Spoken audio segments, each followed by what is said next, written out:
നമസ്കാരം.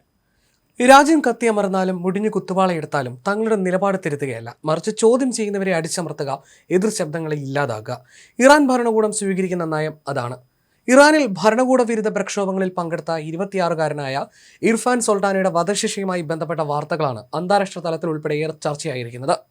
സൊൾട്ടാനയുടെ കുറ്റമോ ഭരണകൂടത്തിനെതിരായ പ്രതിഷേധത്തിൽ പങ്കെടുത്തു എന്നത് മാത്രമാണ്. ഇർഫാൻ സൊൾട്ടാനയുടെ വധശിക്ഷ ഇന്ന് തന്നെ നടപ്പിലാകുമെന്നാണ് റിപ്പോർട്ടുകൾ. വധശിക്ഷ നടപ്പാക്കുന്നതിന് മുൻപ് ഇർഫാൻ സൊൾട്ടാനിക്ക് കുടുംബത്തോടൊപ്പം ചെലവഴിക്കാൻ 10 മിനിറ്റ് നേരം സമയം അനുവദിക്കും. പ്രക്ഷോഭത്തിൽ പങ്കെടുത്തതിന് കഴിഞ്ഞ വ്യാഴാഴ്ച അധികൃതർ പിടികൂടിയ ഇർഫാൻ സൊൾട്ടാനിയെ അതിവേഗം വധശിക്ഷയ്ക്ക് വിധിക്കുകയായിരുന്നു. വിഷയം അന്താരാഷ്ട്ര തലത്തിൽ ചർച്ചയായിട്ടും ഇറാനിലെ മതഭരണകൂടത്തിന് യാതൊരു കുലുക്കവുമില്ല. മനുഷ്യാവകാശവും ജീവന്റെ വിലയെക്കുറിച്ചും അവർ ചിന്തിക്കുന്നത് പോലുമില്ല. വസ്ത്രവ്യാപാരിയായ ഇർഫാൻ സെൻട്രൽ ഇറാനിലെ ഹാർഡിസിൽ നിന്നുള്ളയാളാണ്. നിലവിൽ 10,700 പേർ പ്രക്ഷോഭത്തിൽ പങ്കെടുത്തതിന് അറസ്റ്റിലായിട്ടുണ്ടെന്നാണ് റിപ്പോർട്ടുകൾ. ഇറാൻ ഭരണകൂടം കണ്ണടയ്ക്കുമ്പോഴും ഇർഫാന്റെ കുടുംബം പ്രതീക്ഷ അർപ്പിക്കുന്നത് ട്രംപിലാണ്. യുഎസിനെ ലോക പോലീസ് എന്ന് വിമർശിക്കുമ്പോഴും ഇർഫാൻ സൊൾട്ടാനയുടെ കുടുംബം ട്രംപിൽ പ്രതീക്ഷ അർപ്പിക്കുകയാണ്.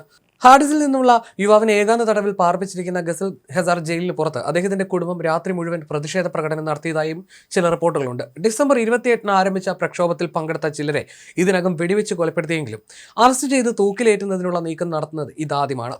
കഴിഞ്ഞ രാത്രി ജയിലിന് മുന്നിൽ പ്രതിഷേധിച്ചാണ് യുവാവിന്റെ കുടുംബം തങ്ങളുടെ നിസ്സഹായത അറിയിച്ചത്. വധശിക്ഷ ഒഴിവാക്കാൻ ട്രംപ് ഇടപെടണമെന്നതാണ് ബന്ധുക്കളുടെ ആവശ്യം. പ്രസിഡന്റ് ട്രംപ്, ഞാൻ നിങ്ങളോട് യാചിക്കുന്നു, അദ്ദേഹത്തിന്റെ വധശിക്ഷ നടപ്പാക്കരുത് എന്നാണ് വികാരഭരിതരായി ബന്ധുക്കൾ അഭ്യർത്ഥിച്ചത്. ഞങ്ങൾക്ക് ഓരോ നിമിഷവും ട്രംപിന്റെ സഹായം ആവശ്യമാണ്. ഞാൻ യാചിക്കുകയാണ്. ദയവായി ഇർഫാനെ വധിക്കാൻ അനുവദിക്കരുതെന്നാണ് യുവാവിന്റെ ബന്ധുവായ സോമയേഹ് CNN-നോട് പറഞ്ഞത്. ഞാൻ വളരെയധികം ഞെട്ടലായിരുന്നു, വല്ലാതെ കരഞ്ഞു. അദ്ദേഹം എപ്പോഴും ഇറാന്റെ സ്വാതന്ത്ര്യത്തിനായി പോരാടിയിട്ടുണ്ട്. ഇന്ന് അദ്ദേഹം തൂക്കുമരത്തിന് മുന്നിൽ നിൽക്കുന്നതാണ് നമ്മൾ കാണുന്നതെന്ന് അവർ സങ്കടത്തോട് പറഞ്ഞു. ജീവിതത്തിന്റെ ഏറ്റവും അടിസ്ഥാനപരമായ കാര്യങ്ങളിലെങ്കിലും ആളുകൾ സ്വതന്ത്രരാകണമെന്ന് ആഗ്രഹിച്ചിരുന്ന ഒരു വ്യക്തിയായിരുന്നു ഇർഫാൻ. മാത്രമല്ല, പ്രതിഷേധങ്ങൾക്കിടയിൽ ഒരിക്കൽ പോലും ഇർഫാൻ അക്രമത്തിലേക്ക് തിരിഞ്ഞിട്ടില്ല എന്നും അവർ പറഞ്ഞു. പകരം എല്ലാ നാശവും ഭരണകൂടം തന്നെയാണ് വരുത്തിവെച്ചതെന്നും അവർ ആരോപിച്ചു. യുവാക്കളെ വധിക്കുന്നതിനായി ഇവർ അവർക്കെതിരെ കെട്ടിച്ചമച്ച ആരോപണങ്ങളാണ് ഇതെല്ലാം എന്നും അവർ ആരോപിക്കുന്നു. ഖമീനി ഭരണകൂടം മാരകമായ അടിച്ചമർത്തൽ നടത്തുമ്പോൾ പ്രകടനക്കാരെ സഹായിക്കാൻ അടിയന്തരമായി ഇടപെടണമെന്ന് അവർ US പ്രസിഡന്റിനോട് ആവശ്യപ്പെടുകയാണ്. മാത്രമല്ല, ട്രംപിന്റെ വാക്കുകൾ വിശ്വസിച്ച ആളുകൾ തെരുവിലിറങ്ങിയെന്നും അവർ പറഞ്ഞു.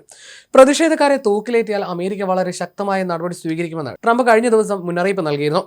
അവരെ തൂക്കിലേറ്റിയ നിങ്ങൾ ചിലത് കാണാൻ പോവുകയാണെന്നായിരുന്നു അദ്ദേഹം പറഞ്ഞത്. എന്നാൽ അമേരിക്കൻ പ്രസിഡന്റിന്റെ ഭീഷണികൾ അവഗണിച്ച് പ്രതിഷേധക്കാരെ വേഗത്തിൽ വിചാരണ ചെയ്ത് വധശിക്ഷ നടപ്പിലാക്കുമെന്നാണ് ഇറാന്റെ നിലപാട്. ഇതിനിടയിലാണ് ട്രംപിന്റെ സഹായം അഭ്യർത്ഥിച്ച് ബന്ധുക്കൾ തന്നെ രംഗത്തെത്തിയിരിക്കുന്നത്. സർക്കാർ വിരുദ്ധ കലാപങ്ങൾക്കെതിരായ ക്രൂരമായ അടിച്ചമർത്തൽ തുടരുന്നതിനിടെ 18,000 പ്രതിഷേധക്കാരെ കസ്റ്റഡിയിലെടുത്തു എന്നാണ് റിപ്പോർട്ടുകൾ. ഇറാന്റെ ജുഡീഷ്യറി തലവൻ കോലം മൊഹ്സനി എജയ് ബുധനാഴ്ച തടവിലാക്കപ്പെട്ടവർക്ക് വേഗത്തിലുള്ള വിചാരണയും വധശിക്ഷയും ഉണ്ടാകുമെന്ന് സൂചന നൽകി. നമുക്കൊരു ജോലി ചെയ്യണമെങ്കിൽ ഇപ്പോൾ അത് ചെയ്യണം, എന്തെങ്കിലും ചെയ്യണമെങ്കിൽ അത് വേഗത്തിൽ ചെയ്യണമെന്നായിരുന്നു അദ്ദേഹത്തിന്റെ വാക്കുകൾ. വൈകിയാൽ 2 മാസം 3 മാസം കഴിഞ്ഞാൽ അതിന് അതേ ഫലം ഉണ്ടാകില്ല. നമുക്ക് എന്തെങ്കിലും ചെയ്യണമെങ്കിൽ അത് വേഗത്തിൽ ചെയ്യണമെന്നും അദ്ദേഹം പറഞ്ഞു. അതായത് പ്രതിഷേധങ്ങൾ ഉയർന്നിട്ടും അന്താരാഷ്ട്ര തലത്തിൽ വിമർശനങ്ങൾ നേരിടേണ്ടി വന്നിട്ടും ഇറാൻ തങ്ങളുടെ തീരുമാനത്തിൽ നിന്ന് പിന്നോട്ടില്ലെന്ന് ചുരുക്കം. ഇർഫാന്റെ വധശിക്ഷ നടപ്പാക്കുന്നത് തടയാനുള്ള അവസാന ശ്രമങ്ങൾ തുടരുമ്പോഴും ഇറാൻ ഭരണകൂടം അന്താരാഷ്ട്ര സമ്മർദ്ദങ്ങൾ അവഗണിച്ച് തങ്ങളുടെ നിലപാടിൽ ഉറച്ചു നിൽക്കുകയാണ്. പ്രതിഷേധങ്ങൾക്കെതിരെ സുരക്ഷാ സേന നടത്തിയ അടിച്ചമർത്തൽ ഇതിനകം തന്നെ 2,571 പേർ കൊല്ലപ്പെട്ടിട്ടുണ്ടെന്നാണ് US ആസ്ഥാനമായിട്ടുള്ള human rights activist news agency report ചെയ്തത്. ഇന്റർനെറ്റ്, ടെലികമ്മ്യൂണിക്കേഷൻ എന്നിവ പൂർണ്ണമായും നിരോധിച്ചിരിക്കുന്നതിനാൽ യഥാർത്ഥത്തിൽ എന്താണ് അവിടെ സംഭവിക്കുന്നതെന്ന് പോലും കൃത്യമായി പുറലോകം അറിയുന്നില്ല. ഇപ്പോൾ പുറത്തു വന്നിരിക്കുന്ന ദൃശ്യങ്ങൾ പോലും ഏത് ഘട്ടത്തിലുള്ളതാണെന്നും സംശയമുണ്ട്. അതേസമയം ഇർഫാന്റെ കുടുംബത്തിന് അദ്ദേഹത്തെ കാണാൻ കഴിഞ്ഞോ, ശിക്ഷ നടപ്പിലാക്കിയിട്ടുണ്ടോ എന്നുള്ള വിവരം തങ്ങൾക്ക് ഇതുവരെ ലഭിച്ചിട്ടില്ലെന്നാണ് ഹെൻഗ ഓർഗനൈസേഷൻ ഫോർ ഹ്യൂമൻ റൈറ്റ്സിലെ അംഗമായ അരീന മൊറാഡി ഡെയിലി മെയിലിനോട് പറഞ്ഞത്. ഇനിയും ഇത്തരം വധശിക്ഷ ഇറാനിൽ ആവർത്തിക്കും. യുവ പ്രതിഷേധക്കാരെ ജയിലിനുള്ളിൽ വെച്ച് ക്രൂരമായി മർദ്ദിക്കാൻ സാധ്യതയുണ്ടെന്നും അവർ ആരോപിച്ചു. HRN സംഘടനയുടെ റിപ്പോർട്ട് പ്രകാരം അറസ്റ്റ് ചെയ്യപ്പെട്ട് 4 ദിവസത്തിന് ശേഷമാണ് ഇർഫാന്റെ വധശിക്ഷ വിവരം അധികൃതർ അറിയിച്ചതെന്നാണ് റിപ്പോർട്ടുകൾ. അഭിഭാഷകയായ ഇർഫാൻ സൊൾട്ടാനയുടെ സഹോദരി നിയമപരമായ മാർഗങ്ങളിലൂടെ കേസ് തുടരാൻ ശ്രമിച്ചുവെങ്കിലും ഇതുവരെ കേസ് ഫയലിലേക്ക് പ്രവേശിക്കുന്നതിൽ നിന്നും അധികാരികൾ അവരെ തടഞ്ഞു എന്നാണ് ബന്ധപ്പെട്ട വൃത്തങ്ങൾ വ്യക്തമാക്കിയത്. അറസ്റ്റിന് ശേഷം നിയമോപദേശം തേടൽ, പ്രതിരോധത്തിനുള്ള സാവകാശം, മറ്റടിസ്ഥാന നടപടിക്രമങ്ങൾ എന്നിവയുൾപ്പെടെയുള്ള അദ്ദേഹത്തിന്റെ ഏറ്റവും അടിസ്ഥാനപരമായ അവകാശങ്ങൾ നിഷേധിക്കപ്പെട്ടുവെന്നാണ് വിമർശനം.